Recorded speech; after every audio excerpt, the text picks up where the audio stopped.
Welcome to the Making Sense of Martech podcast. I'm Jacqueline Freedman. And I am Juan Mendoza.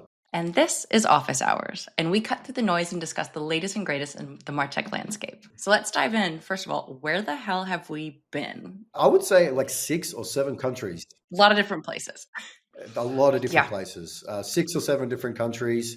It's been a crazy whirlwind the past 4 weeks. We had our Martech World Forum event in London. Jacqueline, you went on your honeymoon in Spain, I did to Spain. Which is cute and exciting and everything awesome about that. And then we've just had our San Francisco event, our Martech World Forum event in SF. And now I'm in Denver. I just returned from a trip to Aspen doing some hiking.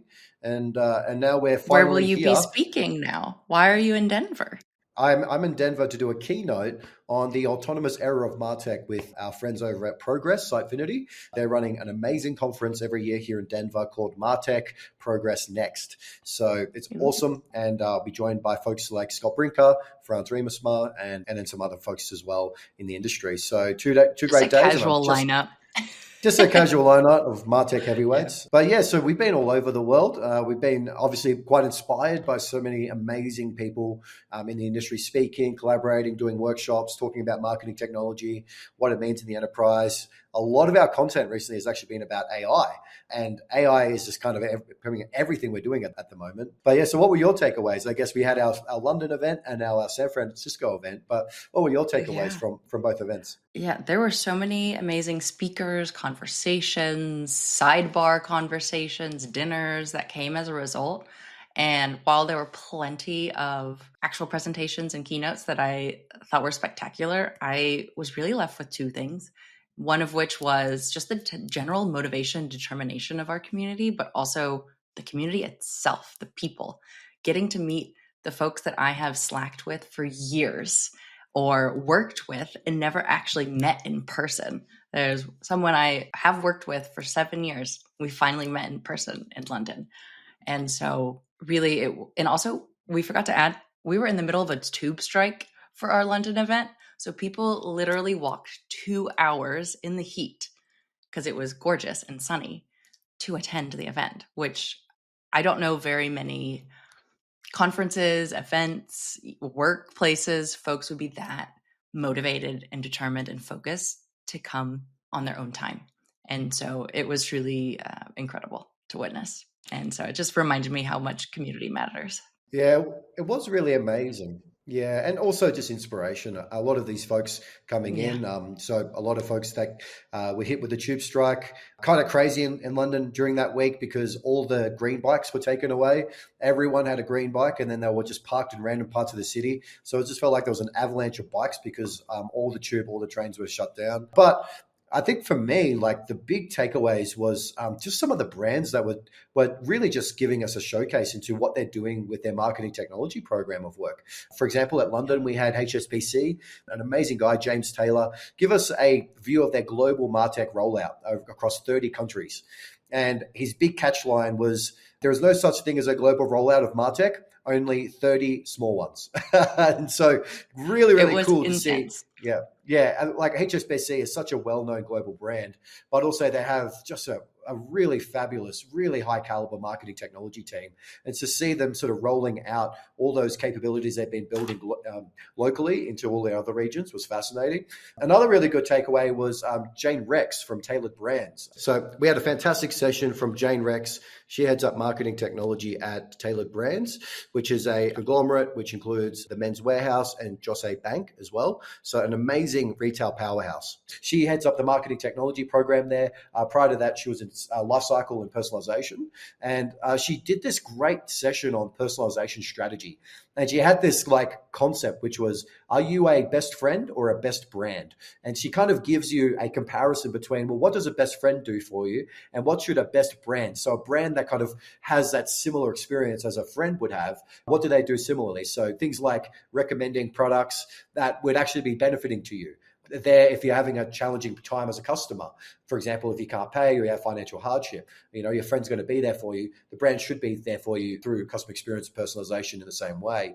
And there are just many, many examples of just getting personalization right, both the commercial viability of it and getting the return that you need from those programs of work, but also like what kind of brand do you want to be? And how does that shine through in your personalization program? So just an amazing sort of two events there in two very different cities, extremely different, polar opposites. San Francisco obviously is the tech hub of the world, and London is really a global hub for EMEA and all of Europe in terms of global headquartered brands. And so, yeah, very fun to be a part of that all. We do have our New York event coming up on the 18th and 19th of November. We'd love to see you there. Similar caliber folks, all sharing about what they're learning in the companies they work in, all senior marketing technology executives, just amazing stuff. So we're really in the thick of our event season right now, but we have actually a really exciting announcement to make. Jacqueline, can you tell us a bit about our first ever sponsor? Yeah, we do. High Touch has become a sponsor for us. And not only is that exciting, but it actually means we're no longer in vain just doing this out of the kindness of our own hearts. And granted, we will continue to do that and be unbiased. However, it just means we get to cover our editing costs. And I got a fancy new mic as a result, too. And so we're definitely excited about just the amount of brands who've come to us as opposed to us go to them, and excitement, and they see the momentum we're building. They get our point of view, and of course, we'll continue always to remain agnostic and research-based and evidence-based. However, we're allowed to have a spin. We're allowed to recognize talent. And so it's just a really great opening and entry point for us only being 2 months into this.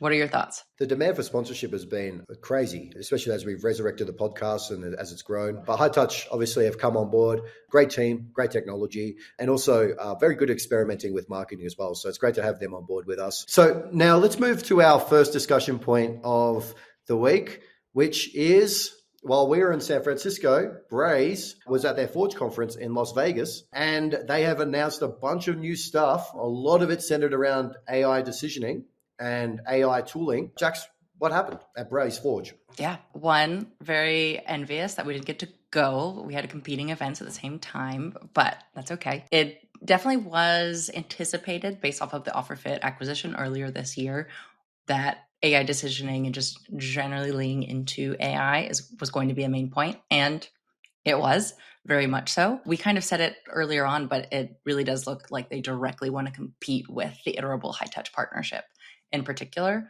And I found it really fascinating and curious.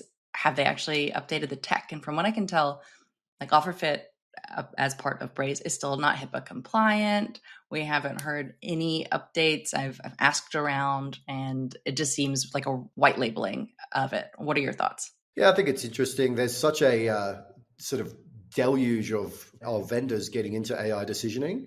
Obviously, Braze now with the OfferFit acquisition, we're starting to see what their strategy is starting to look like. But I would say that it's still super early. There's still not a lot of use cases. So, for example, in the official announcement, they feature two brands. One is a South African sort of a D2C e-commerce company, and then the other one is KO Sports. Now, for those not listening out of Australia, KO is the sort of it's owned by Foxtel. It's a streaming platform. Basically, it's kind of like a Netflix for sports. Okay. It's its own streaming product, But KO have been a long-time customer of OfferFit. So, this is not a new customer testimonial. That what they were showcasing has been around for a long while. But all considered, this acquisition happened less than 6 months ago. So I wouldn't expect too much in this announcement, but the amount of product marketing that's going around this, I was kind of thinking that this would be a smaller feature in Forge this year, that they'd really start ratcheting this up and putting some branding around it next year. But they're really fast tracking that and really calling it now Braze AI decisioning and whatnot. But again, I think the AI decisioning category is still messy. There's some great brands that are doing some amazing work in this space, but there's not a lot of them. And it's not as mainstream as everyone thinks. Yeah, and there are a fair amount of brands, but the big brands I know have yet to actually achieve ROI. So that's why they're not on a lot of different brand announcements. Like maybe one day they will, but they're still in the pilot season, even if it's more than a year at this point. And so I feel for the Braze and OfferFit team in that they weren't able to highlight a bigger brand, but at the same time, it'll be very interesting to watch the space, and especially where High Touch comes into play and really how directly competitive will these two players become. Yeah, it just seems to me like if you chuck in the bucket, what SaaS is doing. So SaaS have been innovating in this space. They've been in the AI decisioning space for a long time, but now they've started to launch marketing products around this. You've got that. You've got AMP as well, which is a new sort of AI decisioning agentic CDP type product. Obviously, Braze, High Touch, Iterable, MoEngage are doing things in this space as well. So there seems to be this rush, and I honestly think that most of the vendors should probably tread a bit more carefully here. Like really the Braze AI decisioning studio took center stage here of Braze, right? But most of the customers coming to that event, most customers or most of the brands that we chat with, they're still trying to get value out of their core marketing platform. They're not, AI decisioning is Email so is still far beyond them. king. Yeah, Email will exactly. never die. Email is king. Email is king, it'll never die, but AI decisioning promises to make that smarter email. But most brands are just not there. There was a great post earlier this week that I shared on LinkedIn just about this topic, which is AI decisioning is great until you need to make your sales target for the end of the quarter, because you have to turn that off and then do a bunch of tactics to drive that revenue. In a retail environment, that is the reality. You have so many other things competing for what's happening on your website, what goes out with your email marketing, what a customer is receiving. Take, for example, brand partnerships is another great example here where, you have another brand partnership, you need to prioritize that, but that doesn't really fit within the flux of an AI decisioning model that's deciding the content to a customer. So I think that with all of the internal politics of a lot of enterprise brands, a lot of the different competing priorities, plus a lot of companies are just trying to do email well. That is hard enough at this stage. So it is a big bet. It's almost impossible in so many regards, especially at scale. It gets harder and harder. And so, it's just it's adding more to the mix and more complexity at times. It's adding complexity. So I could see where it's going, but we're probably 2 years, 3 years away from really seeing where this category starts to go. I actually think it's exciting because AI decisioning has been customer decisioning has been around for a while, and it's kind of just collected dust over, because the AI has never been that great. And then also it's kind of limited, but now it's really starting to ramp up. But at the end of the day, I would say that there's so much here that can be explored. There's so many opportunities, but at the same time, it's going to take a while just to get a bit of a flavor for what the kind of use cases are, what kind of strategies come out of this. It's going to take some more time, but I think good on Braze for embracing it. Of course, it is the product du jour at the moment, so everyone is getting into it. For sure. It's going to be an interesting survival of the fittest, but also survival of who can do it the cheapest for the most. And that's really all the different practitioners I speak to. If it is working, for example, we had a really great episode with Adrian Rohr of Fabletics. He would use AI on every single thing. It's just not cost effective. And I know numerous brands that are breaking up with AI partners because it just doesn't make sense financially. The ROI does not make up the cost in and of itself, even if it is technically working. So I think there's a lot of different factors at play that everyone's going to need to navigate, but one of which in particular is the pricing structure and models. Yeah, it's interesting that even it's been 4 or 5 months since that acquisition happened. I would not be surprised if a lot of the vendors are doing free projects for enterprise, especially some of the bigger name brands, because the number one priority for a lot of these vendors is getting runs on the board to get that ROI. Right. So I would say the go-to-market strategy here is do a lot of free stuff for very low cost, get that ROI, create those success stories, and then sell that to the customers that are willing to pay for it. But yeah, you're right. The cost, there's so many different things. If you look at a total cost of ownership assessment of AI, there's all Pawan Verma at Martech Square. He does a great piece of research on this, which is the total cost of ownership for AI decisioning is not just the technology. The vendors would like us to think it's just the technology, but it's the data readiness, it's the skill sets and the training, it's governance and compliance, legal resources. There are so many different regional resources as well, localization. So there's all of these things that need to feed into it. And the cost, not just the technology, but the cost of governance is much higher than the cost of actual technology. And so, all of that considered, I would say that, a lot of these vendors they probably are really prioritizing getting runs on the board. Look, if I was running go-to-market for this product for a vendor, I would do that. Let's go get the 3 best brands in the world and then get some runs on the board, get some successful outcomes. So that's kind of the thinking there around Braze Forge and what happened at Las Vegas last week. And very interesting to see where the space is going. Brought to you by our sponsors. If there's one theme that's followed me at every stop in my Martech career, it's trying to get good data into the hands of marketers. That's why I'm so excited to tell you about our sponsor, HighTouch, the leading composable CDP and AI decisioning platform. Companies like Domino's, Chime, Aritzia, and PetSmart trust HighTouch to power their data. And here's the kicker. 90% of customers have a real use case live in production within their first week. That means you can implement a world-class CDP in months rather than the usual years-long headache. That's why top brands choose HighTouch to personalize every customer interaction at scale. See what HighTouch can do for you at hightouch.com/MSOM. And now back to the hot seat. All right, we've got another acquisition that has occurred. This time it was Marigold and Zeta. What are your thoughts, Juan? I don't get it. I just don't get this acquisition. What do you mean? Zeta Global. It makes so much sense. It's dinosaurs with dinosaurs. They're trying not to go extinct. Yeah, well, Marigold is a relatively new brand, but the company behind it, it's a conglomerate. And then Cheetah Digital and several other apps kind of came together as a loyalty proposition, customer experience proposition, which is cool. I mean, they've been around for a long while. I don't think that discounts them. But Zeta Global is, they have been through a very funny season. They consistently say every quarter they beat their forecasts every quarter. That's true. And they're growing every quarter.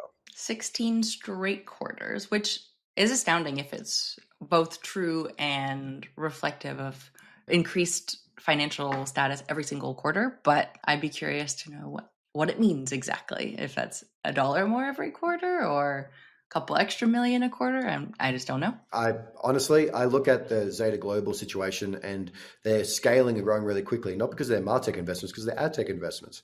They're a data provider. Yeah. They collect data and they sell it off to other ad networks. They are an ad network in themselves. And that's where all their revenue is coming from, is through those mechanisms. But Zeta actually have their conference as of this week of this recording. So they'll have a bunch of announcements around this acquisition with Marigold. Obviously, they tee up all their acquisitions with their major event in New York City. So, very good at playing the Wall Street game, of course. They've got some very good execs that just know how to hype things up, which is which is always fun to see. But coming back to this strategy, I don't understand it really, because as I said, like most of their revenue, most of their growth comes from ad tech investments, and they have been acquiring a lot of ad tech in recent years. Zeta Global and Marigold, loyalty, they say they've got a CDP, they've got a marketing automation platform. I've sat through the analyst briefings and the pitches. I get it. They're trying to go after some of that market. But when you look at some of their customers, they're not enterprise. They're barbershops and, auto repairs. And, so I could see potentially with some cash injection into Marigold might help their go-to-market.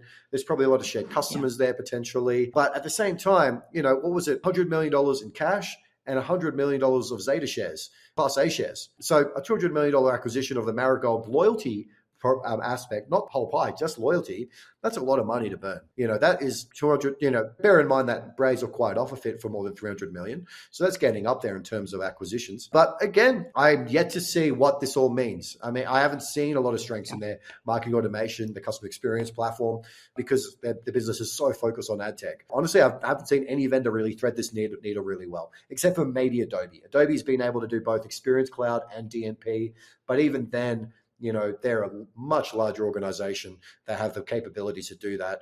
Zeta's trying to go after the whole pie. Can they do it? I don't know yet. Maybe we need to talk to more customers about that, but it's very interesting to see what they're doing. Yeah, I definitely agree with David Chan of Deloitte's thoughts on this, where they're looking a lot like Epsilon these days with their product and service mix. And I don't know if that's a compliment. I wouldn't consider it one if I were on the inside. But, we're in the consolidation era, so it makes sense that it happened. We'll see what happens ultimately and how it plays out. We certainly will. Well, I hope the folks at Marigold get a payday out of this. I've met some of the account executives and some of the SDRs. They work very hard to win deals, and they go head to head a lot with Braze, Iterable, a lot of the other customer experience platforms. They're a little bit of an underdog in that regard. They're not the most well known. They don't have the big global presence. So a lot of hard work building a platform like that. So it shouldn't discount that. It's a lot of hard work going into building what is arguably a very good loyalty platform as well. So congratulations to them both, I think, and let's see what happens. Speaking of loyalty and branding, we have a wildcard story, which is Taylor Swift's new album. It's just been announced. and she has ruffled a lot of feathers. And I don't know if her fans are really reacting that well to it. Yeah, well, we have to at least start with the accomplishments. She sold 2.7 million copies of her album across physical and digital editions. And that doesn't even mention the nearly 30 variants, which we will get to. But that in of itself is the second most behind Adele. And then also at the same time, she launched a movie at AMC theaters and raked in 34 million opening weekend.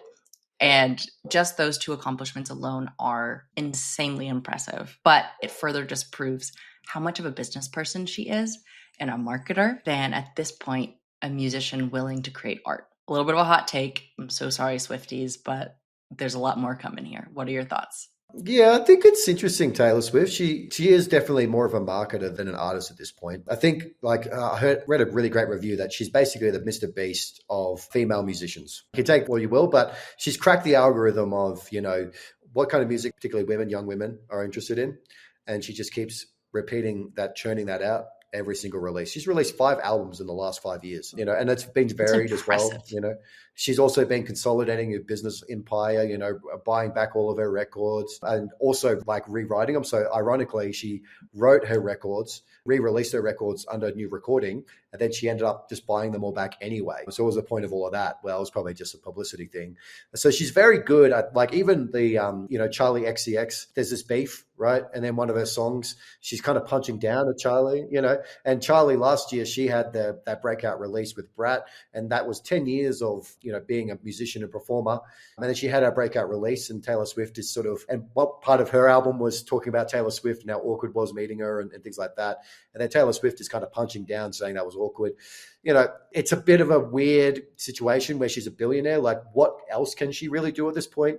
There is nothing, There's nothing left in the ladder, really. There's nothing but punching down on other celebrities. Yeah, no one can really penetrate or touch that level of status. And I don't know, my favorite description of the album in general, and just kind of to your point, like, she is the Mr. Beast of music at this point, but she's also, her album has the spiritual energy of a bachelorette party penis decor.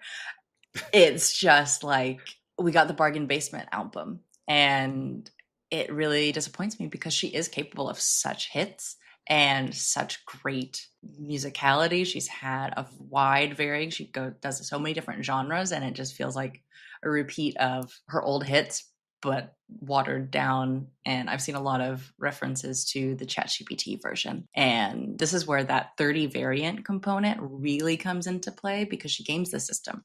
It's not just her. However, she is the #1 queen of gaming the algorithm, of which include, the Billboard charts, the Spotify charts, and of course, social media too. To that end, it's fascinating to take the music out of the story and recognize the branding, the loyalty, the amount of fans who are purchasing multiple versions of the same album with a slightly different color disc or a slightly different color this or a demo of this, which is a genius branding perspective. But how would we think about that if we were in the Martech space, where you could buy 30 different versions of the exact same platform?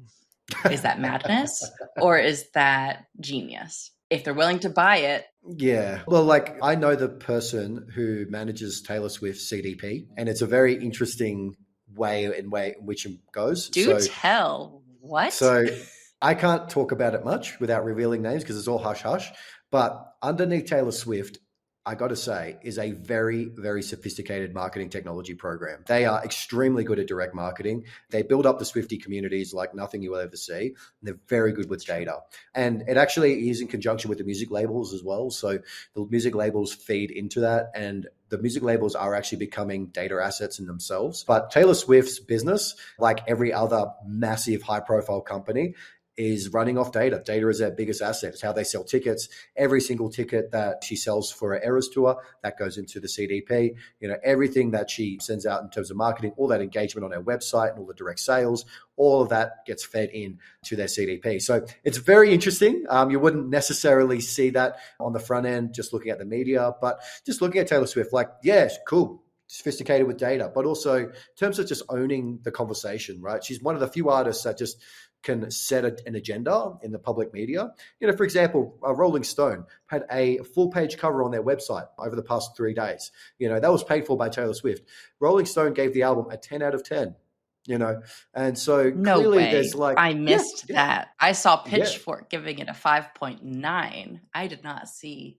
Oh yeah, a man. 10 out of We're 10, we're a 10 having out of 10. sponsored Yeah, sponsored yeah. reviews in music now.